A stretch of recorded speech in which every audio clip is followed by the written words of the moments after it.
Joined by Bob Beers, 2021 class, the Montana Football Hall of Fame. And Bob, you literally have lived a football life.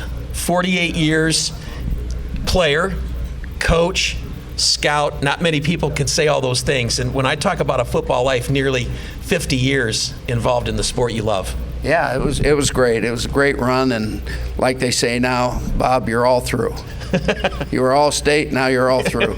All something, right? Yeah, all something. Okay, well, let's go back now to the early days with you. You were at Columbia Basin Junior College, recruited to play baseball.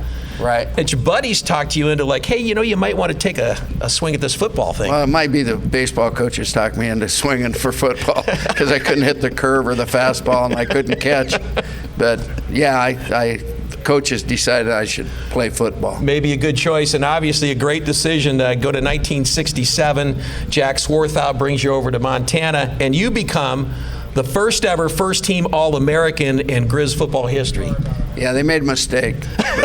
but yeah, it was a great honor. But I played with a bunch of great players that really, really played their guts out, and that's the reason, for that.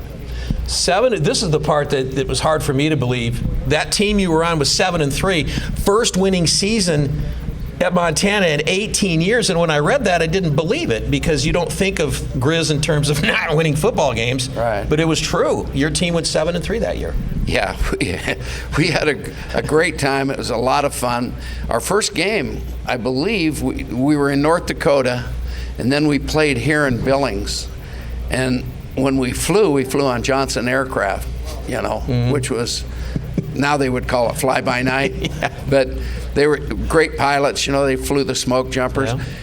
And a lot of us had never been to Billings, Montana in a car, much less on an airplane. And we thought, we came in and we saw the rim rocks. We didn't know the airport was up on top of them. And a lot of us were screaming as the plane landed at the Billings airport. Well, when your wheel's down in Billings, you're still about 400 feet above the town. Yeah, we found that out the hard way. Yes, you did. Montana Grizz Hall of Fame inductee 1982.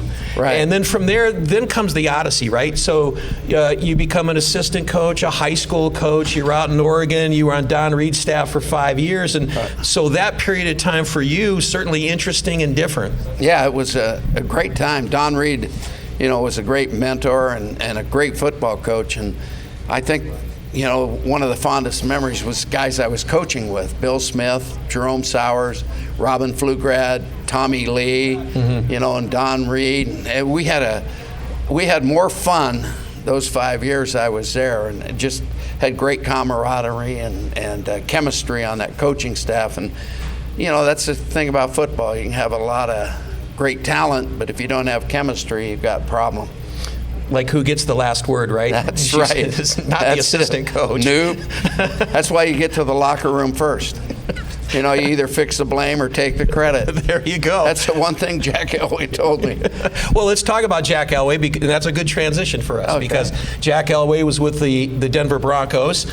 Right. He brings you in and hires you as a scout. So now we're into part 3 of your trilogy now, and you go to Denver.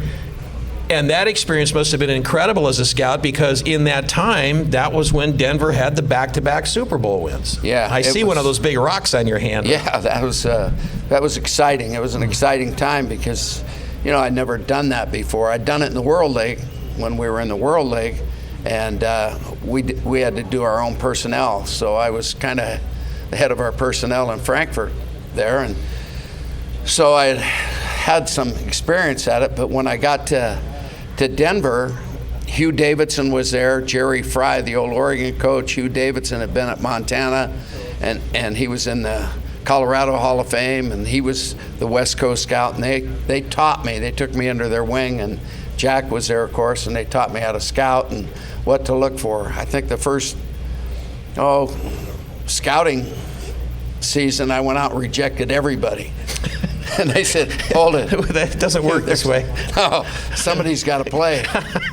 So I had to go back in and reevaluate what I was looking at. Okay, so the 5s on the grade scale get a second look. Yeah. So here's the part that's interesting to me. So you have that dynamic, and you talk about coaches and camaraderie and being together and all that, but now you're a scout, and you're out on the road, kind of on your own, vastly different. Yeah, it's entirely different. You don't have that, the meetings at night, after the practices and that, and you're evaluating film and putting grades on guys and finding out about them, seeing what makes them tick and see if they're going to fit in and all the character stuff that's important.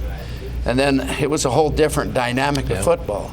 But what was good about it was you're meeting all these other coaches and you're picking their minds too about the game, and you're constantly learning about football. And it makes you probably a better football person, especially when you have that background of coaching.